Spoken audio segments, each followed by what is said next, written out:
It was a busy, bustling day on the island of Sodor. All over the island, steam engines and diesel engines were happily working together. Sir Topham Hatt came to see Thomas. "The quarry has an important order to fill," said Sir Topham Hatt. "I need an engine that is both useful and reliable." "I won't let you down, sir," whistled Thomas proudly. But when Thomas arrived at the quarry, he had a nasty surprise. "Oh, it's you," wailed Diesel. "What are you doing here?" "I'm here to help Mavis," puffed Thomas proudly. "Steamies can't help, not like a diesel." "That's not true," said Thomas crossly, and he began working at once. But Diesel was soon up to his old tricks. First, he shunted Thomas under the hopper. "Cinders and ashes," spluttered Thomas. Then, when Thomas let off steam, Diesel sniffed loudly. "What's that horrible smell?" he cried. "Oh, it's just a stinky old steamy engine." "How rude," exclaimed Thomas. "No wonder Sir Topham Hatt is thinking of scrapping steamies." "I don't believe you," huffed Thomas. But he was upset.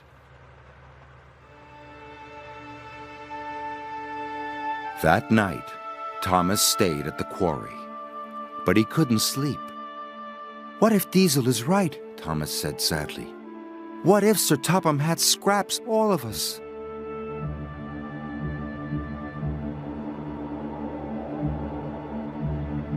Thomas was worried. The next day, Salty had arrived. "Ahoy there, me hearties! Fresh diesel from the mainland!" After he had been refueled, Diesel's engine started to rev faster and faster. "Ha ha!" he chuckled. "This new fuel makes my axles tingle." "Coal doesn't make my axles tingle," sighed Thomas. "I wish I could have fresh fuel." Even Mavis was excited by the new fuel. "Oh my," she said. Thomas was feeling left out.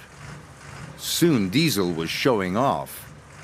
"I'm the fastest engine in the world," he boasted. "Look at me go!" Suddenly, Diesel's engine coughed. Then it started to splutter. Black, smelly smoke billowed from his exhaust. "I feel sick," wailed Diesel.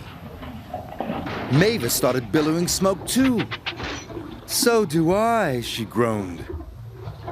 The quarry manager was upset. "It's the new fuel," he cried. "Water must have leaked into the tanks." Soon all the other diesels had broken down. Ari, Bert, and even Salty had ground to a halt. So Sir Topham Hatt telephoned the quarry manager. And the quarry manager came to see Thomas. "You are to collect fresh diesel from the fuel depot." "Right away, sir," whistled Thomas. And he steamed out of the quarry as fast as he could.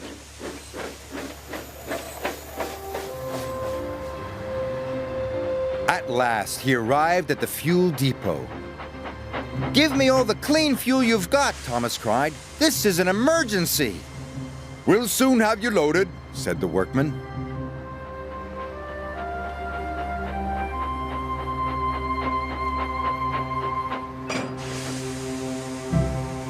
Thomas was soon loaded with trucks carrying fuel drums.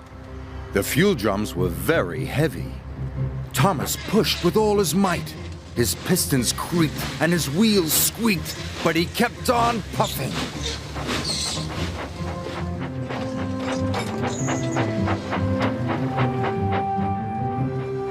Thomas trundled all over the island with fresh fuel for everybody.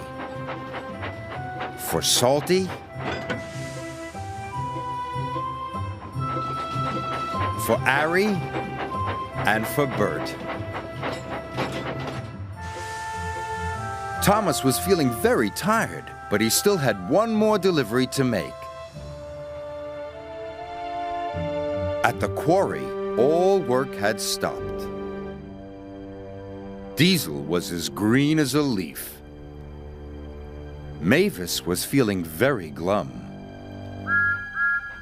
Then they heard a wonderful noise. It was Thomas! He steamed into the quarry with one final puff. I made it, he cried.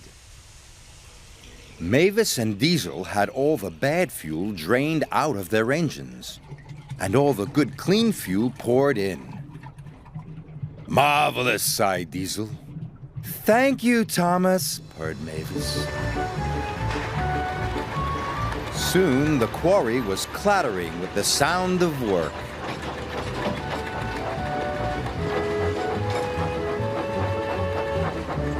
And finally, the important job was done.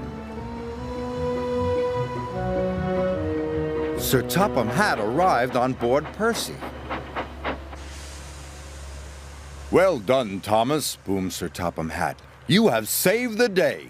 You are a really useful engine, and a credit to the railway. Thank you, sir, puffed Thomas proudly. And even Diesel had to admit that Thomas is a very special engine. Even if he is a steamy.